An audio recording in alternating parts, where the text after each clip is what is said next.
आज हम पढ़ेंगे टाइप्स ऑफ फॉरेस्ट में फोर्थ टाइप के टाइडल और मैंग्रोव फॉरेस्ट। टाइडल जैसा कि इसके नाम से ही पता चल रहा है कि टाइड्स आते हैं, उसी वजह से ये फॉरेस्ट फॉर्म होता है।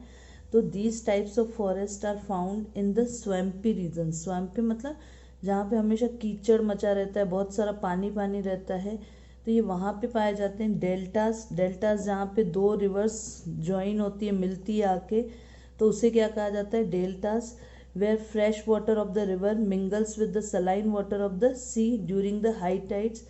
अब जब समुद्र के अंदर हाई टाइड्स आते हैं, हाई टाइड्स का मतलब ये होता है कि जो पानी होता है ना, थोड़ी देर के लिए बाहर की तरफ, तुम अगर जुहू बीच गए हो मुंबई, तो वहाँ तुमने देखा होगा थोड़ी देर पानी कहाँ आ जाता है, ऊपर की तरफ आ जाता है, फिर नीचे की तरफ चला जाता है। तो इस प्रकार जब हाई टाइड्स आते हैं, जब पानी धरती की तरफ आता है, तो वो पानी रिवर का जो फ्रेश पानी होता है वो सलाइन वाटर मतलब जो समुद्र का खारा पानी होता है, सी का जो सॉल्टी वाटर होता है उसके साथ मिंगल्स हो जाता है, मिल जाता है। और हाई टाइड्स आने की वजह से वहाँ पूरा टाइम कीचड़ होता है, तो उस कीचड़ में जो फॉरेस्ट उगता है उसको हम क्या कहते हैं, मैंग्रोव फॉरेस्ट। क्लाइमेटिक कंडीशन क्या चाहिए रहती है उनके लिए, areas near the coastal location. Coastal मतलब जहाँ पे समुद्र के किनारे होते हैं, उसी जगह पे। अब हाई टाइड्स आएगा तो कहाँ आएगा, समुद्र के किनारे में, और नदियाँ भी कहाँ जाकर मिलती है, समुद्रों में जाके मिलती है, ओशंस में। तो ऐसी जगह पे ही ये इस टाइप के फॉरेस्ट पाए जाते हैं। फ्लडेड मतलब जहाँ पे हमेशा पानी, फ्लड यानी बाढ़ आती रहती है सी वाटर की वजह से। तो सी वाटर में जब सी में टाइड्स आते हैं तो पानी बाहर उछल के आता है, और वहाँ पे क्या होती है, हमेशा फ्लड होती है। फ्लड मतलब बाढ़ आती रहती है। तो ये वाले जो टाइडल और मैंग्रोव फॉरेस्ट है वो इसी एरिया में पाए जाते हैं जहाँ हमेशा पानी, मिट्टी, कीचड़ बना रहता है। They also survive in a fresh river water. अब ये वाले जो फॉरेस्ट है, ऐसा ज़रूरी नहीं है कि केवल सी वाटर के यहीं पर हो, फ्रेश रिवर्स, क्योंकि जितनी भी रिवर्स से आगे जाके किस में चली जाती है, ओशंस में मिक्स हो जाती है। तो फ्रेश वाटर में भी ये प्लांट्स सर्वाइव कर पाते हैं। अब हम पढ़ेंगे इनका डिस्ट्रीब्यूशन, कहाँ कहाँ ये पाए जाते हैं। Deltas of river Ganga and Brahmaputra, जहाँ गंगा और ब्रह्मपुत्र मिक्स होती है वहाँ पे डेल्टा बनता है, तो उस एरिया में ये प्लांट्स बहुत ज़्यादा पाए जाते हैं। अब गंगा ब्रह्मपुत्र जो डेल्टा है उसका नाम है सुंदरवन डेल्टा। पूरे वर्ल्ड का सबसे बड़ा डेल्टा है सुंदरवन डेल्टा। और यहाँ महानदी, गोदावरी नदी, कृष्णा नदी और कावेरी नदी जितनी भी हैं उन वो जहाँ मिक्स होती है उनके डेल्टास के नियरेस्ट, यानी कोस्टल एरियाज, मैंने तुम्हें बताया कि कोस्टल एरियाज के पास में होते हैं। तो ये रिवर जो मैंने अभी बताई, महानदी, गोदावरी, कृष्णा, कावेरी, ये सब कहाँ समुद्र में जाके मिलती है, तो उसके नियरेस्ट ये पाए जाते हैं इस टाइप के plant. And Andaman Nicobar coast. अब अंडमान निकोबार तो तुम्हें पता है आइलैंड है, पूरा सी वाटर के बीच में ही बना, सी वाटर के बीच में है अंडमान निकोबार। तो वहाँ पे भी इस टाइप के फॉरेस्ट पाए जाते हैं। एंड ओडिशा के भी कोस्टल एरिया, क्योंकि ओडिशा भी तुम्हें पता ही है कि कोस्टल एरिया पे है स्टेट हमारा, तो इसलिए यहाँ पर भी इस टाइप के प्लांट्स, मैंग्रोव फॉरेस्ट पाए जाते हैं। मैप में देखेंगे अब हम, ये जो ब्लैक हिस्सा नज़र आ रहा है यहाँ पे ये टाइडल फॉरेस्ट पाए जाते हैं। देखो ये सब समुद्र, ये बे ऑफ बंगाल है, पूरा चारों तरफ पानी है, और यहाँ पर इनके पास में कोस्टल एरियाज के पास में एक यहाँ पर इन एरियाज में टाइडल फॉरेस्ट पाए जाते हैं, क्योंकि यहाँ पे कृष्णा, कावेरी और महानदी आके मिक्स होती है।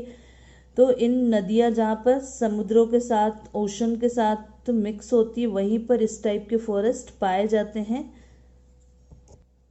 स्पेशल फीचर्स पढ़ेंगे इन प्लांट्स के। ट्रीज है स्टिल्ट रूट। स्टिल्ट रूट्स का मतलब क्या होता है, रूट्स इनकी जो ऐसी लटकी हुई, जैसे स्टिल्ट हाउस होते हैं ना बेम्बू पे, और इन पे खड़े रहते हैं, इसी तरीके इनकी ट्रीज की जो रूट्स होती है वो भी इस तरीके से बाहर लटकी हुई होती है, स्टिल्ट के जैसे होती है। They provide vegetation that support in soft mud. अब मैंने बताया वो वहाँ पे चारों तरफ कीचड़ ही होता है, तो ये कीचड़ में उगने वाली वेजिटेशन को भी सपोर्ट करते हैं। These special roots can breathe at high tide. जब हाई टाइड्स आता है तो पूरे प्लांट्स जो होते हैं वो पानी पानी में हो जाते हैं, तो उस समय वो ब्रीथ किससे करें, तो ब्रीथ वो इन्हीं स्पेशल रूट से करते हैं। वैसे तो ये प्लांट्स तुम्हें पता है कि रेस्पिरेशन जो होता है वो अपनी पत्तियों के द्वारा करते हैं, पर ये मैंग्रोव फॉरेस्ट में ये जो स्पेशल ब्रीथ इनकी जो रूट्स होती है उससे ये ब्रीथ करते हैं। और क्यों करते हैं? क्योंकि इस समय बड़े हाई टाइड्स आते हैं तो ये प्लांट्स जो होते हैं पूरे पानी में डूब जाते हैं। तो इसी वजह से इनके जो प्लांट्स की जो ये रूट्स होती हैं और ये जो इनकी बार्क वगैरह होती है ना, स्टेम जो होता है वो बहुत ज़्यादा ऑयली होता है। वो ऑयली क्यों होता है?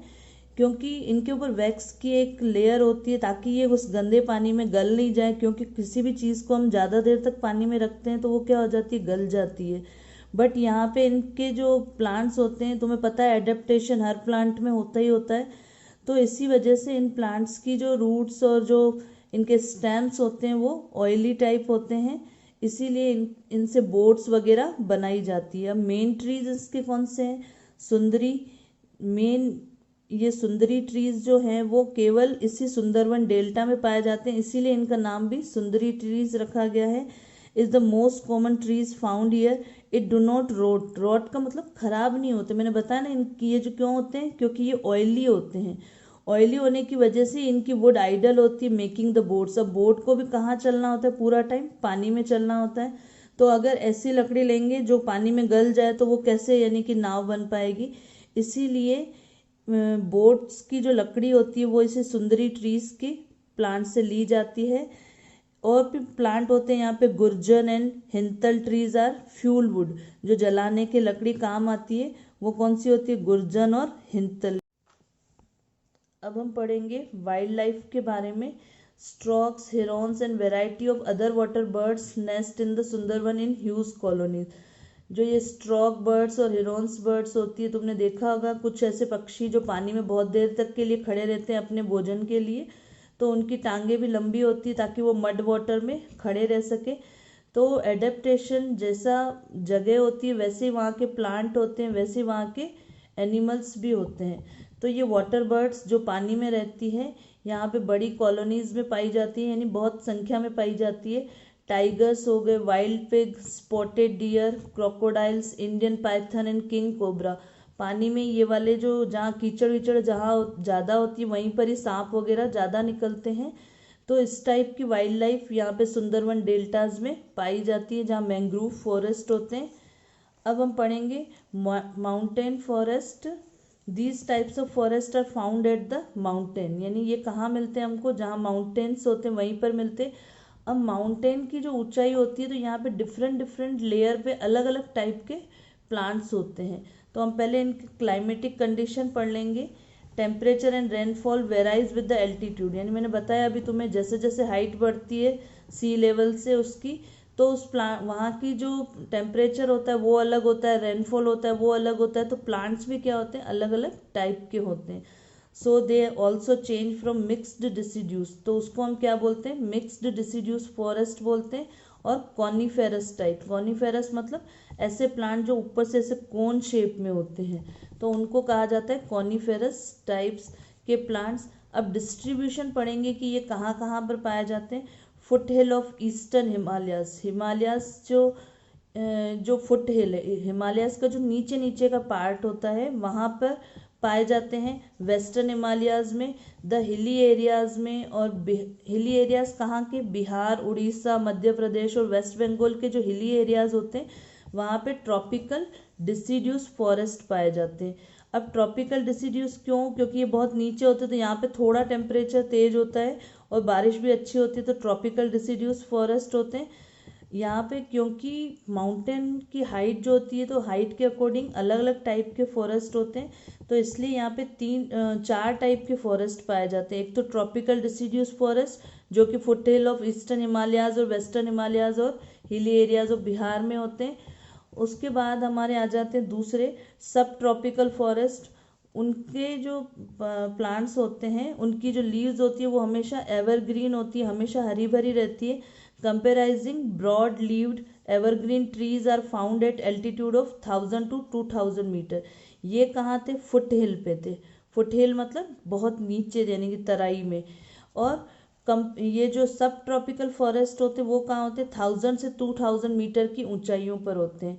अब ये कहाँ पाए जाते हैं? In south and central India and the slope of the Himalaya. जो हिमालयास का जैसे ये स्लोप है, यहाँ से हमने बताया कि नीचे कौन से होते हैं? ट्रॉपिकल डिसिड्यूस फॉरेस्ट होते हैं। फिर 1000 की ऊंचाई के ऊपर कौन से फॉरेस्ट आ जाते हैं? सब ट्रॉपिकल फॉरेस्ट आ जाते हैं।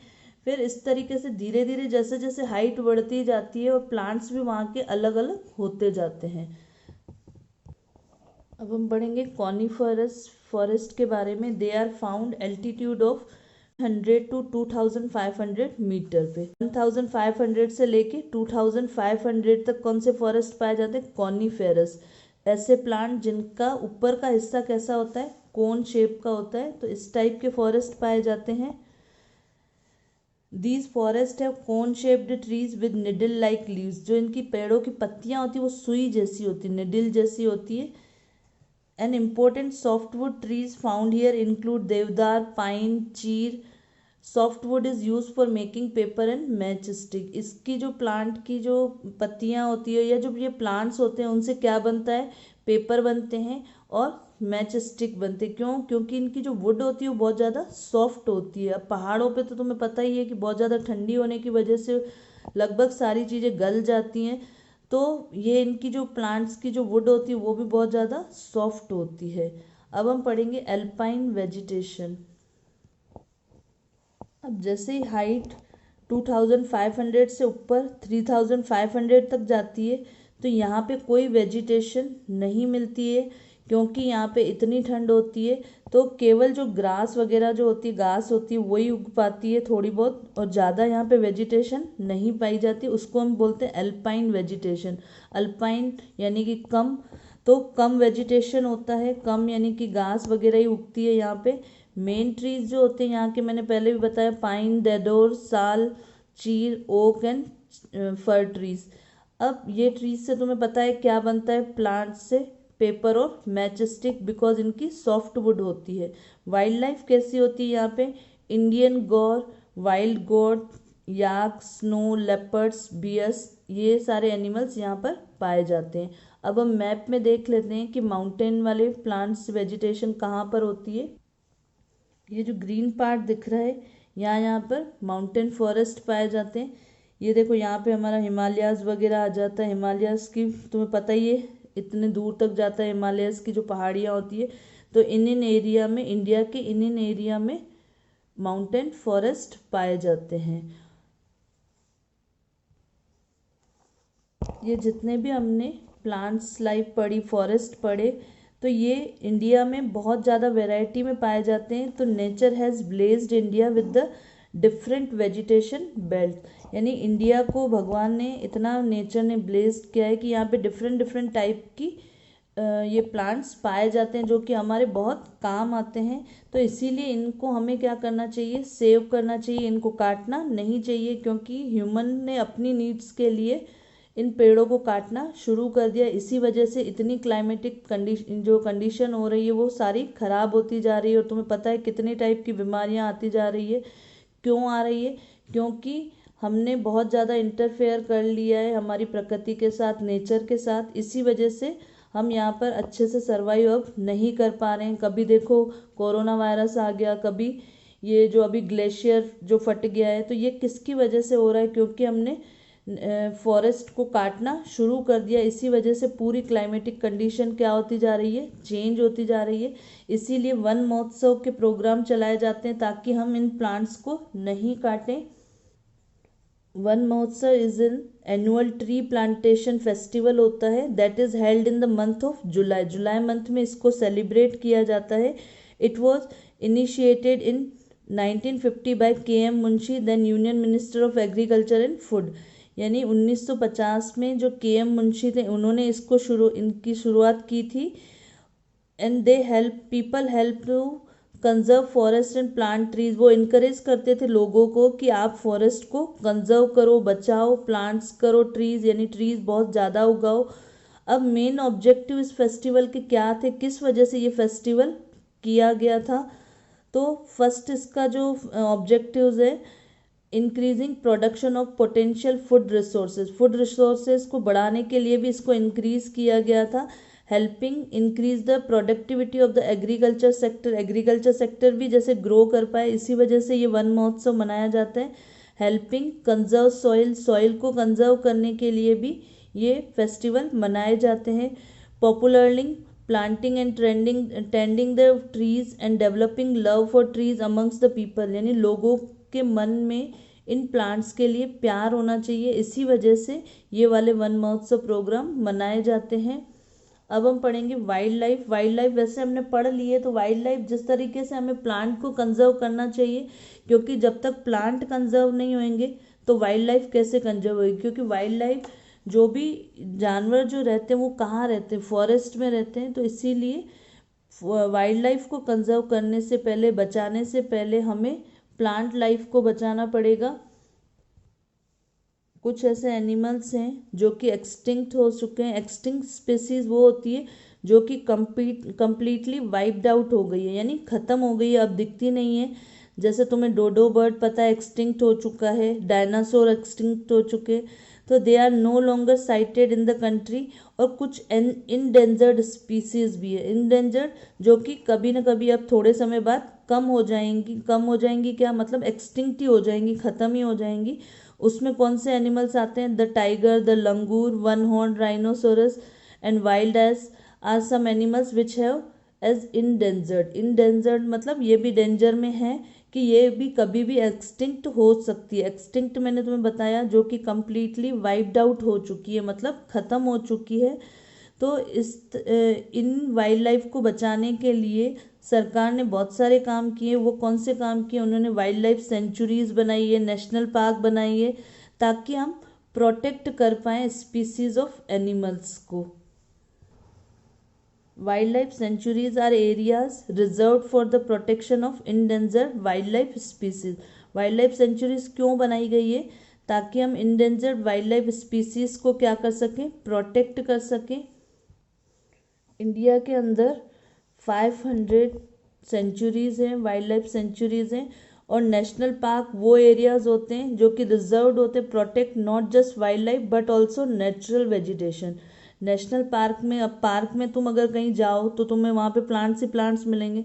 और नेशनल पार्क क्या होते हैं, जहाँ पे प्लांट्स को भी बचाया जाता है और साथ साथ में वाइल्ड लाइफ को भी बचाया जाता है।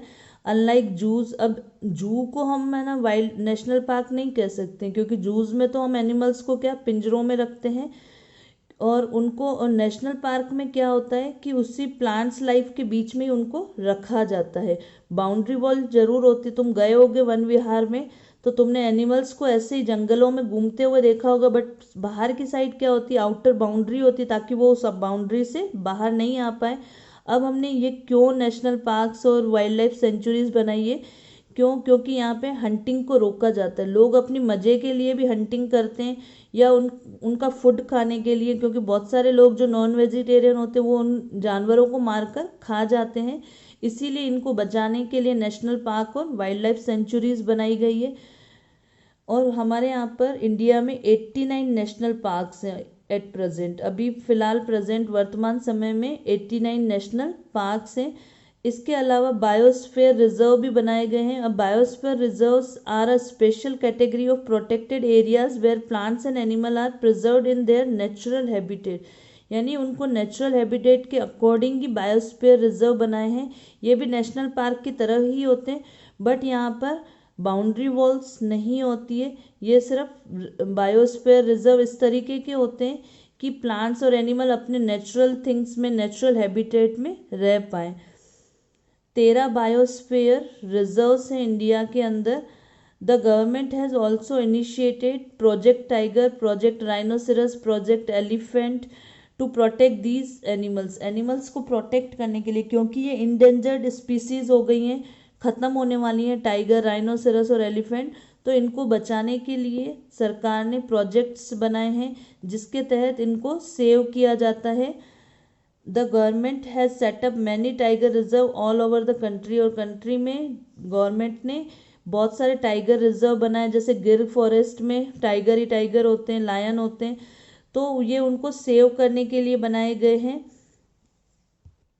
We can also help protect wildlife by raising awareness about the harmful practice such as hunting, cutting of forest. तो हम हेल्प कर सकते हैं वाइल्ड लाइफ को रेज करने के लिए कि वाइल्ड लाइफ को हमें कैसे सेव करना चाहिए। हम अवेयर कर सकते हैं लोगों को, और हम अपनी अगर ये प्रैक्टिस रोक दें हंटिंग की और कटिंग फॉरेस्ट की, तो हम बहुत अच्छे से वाइल्ड लाइफ को और प्लांट लाइफ को सेव कर सकते हैं। We can also do our bit of refusing to buy products that are made by harming animals and participating in the wild life. तो अगर हम वाइल्ड लाइफ से यानी जानवरों से बनी हुई, जैसे जानवरों की स्किन से, जानवरों के दांतों से जो चीज़ें बनी होती है, अगर हम उनको लेना मना कर दें, रिफ्यूज़ कर दें, उन्हें ख़रीदना मना कर दें, तो हम सेव कर सकते हैं वाइल्ड लाइफ को। इसीलिए वाइल्ड लाइफ वीक मनाया जाता है। कब मनाया जाता है? फर्स्ट वीक ऑफ अक्टूबर जो होता है वो वाइल्ड लाइफ वीक के नाम से मनाया जाता है। इसमें लोगों को अवेयर किया जाता है कि आप प्लांट लाइफ को और वाइल्ड लाइफ एनिमल को बचाएं, क्योंकि वाइल्ड लाइफ कब बच सकती है? जब प्लांट लाइफ सेव होएगी, क्योंकि इनका घर कहाँ होता है? जितने भी जानवर रहते हैं वो फॉरेस्ट में रहते हैं। अगर हम फॉरेस्ट को काटेंगे तो जानवर भी क्या होते जाएंगे? धीरे धीरे खत्म होते जाएंगे। इसीलिए वाइल्ड लाइफ वीक सेलिब्रेट किया जाता है। कुछ इम्पोर्टेंट नेशनल पार्क और वाइल्ड लाइफ सेंचुरीज हैं, जैसे मानस वाइल्ड लाइफ सेंचुरी, इसको टाइगर रिजर्व भी कहा जाता है। ये आसाम के अंदर है और इसमें कौन से एनिमल रिजर्व किए गए हैं? टाइगर और गोल्डन लंगूर। दूसरा सुंदरवन नेशनल पार्क, इसको भी टाइगर रिजर्व बनाया गया है और यहाँ पे टाइगर, डियर और लेपर्ड को रिजर्व किया गया है, और ये कहाँ पर है? वेस्ट बंगाल के अंदर है। काजीरंगा नेशनल पार्क, जहाँ वन हॉर्न राइनोसोरस को रिजर्व किया गया है, और ये आसाम के अंदर है। आसाम के अंदर मानस वाइल्ड लाइफ सेंचुरी भी है और काजीरंगा नेशनल पार्क भी है। देन बांदीपुर नेशनल पार्क, जहाँ पर टाइगर, इंडियन बाइसन, चीतल, एलिफेंट्स को सेव किया गया है, और ये कहाँ पर है? बांदीपुर नेशनल पार्क कर्नाटका में है। कॉर्बेट नेशनल पार्क, जो भी एक टाइगर रिजर्व है, यहाँ पे टाइगर, चीतल और एलिफेंट को रिजर्व किया गया है, तो ये उत्तराखंड में है कॉर्बेट नेशनल पार्क। गिर नेशनल पार्क तुम्हें पता ही है सभी को कि गुजरात में, और यहाँ पे एशियाटिक लायन को सेव किया जाता है।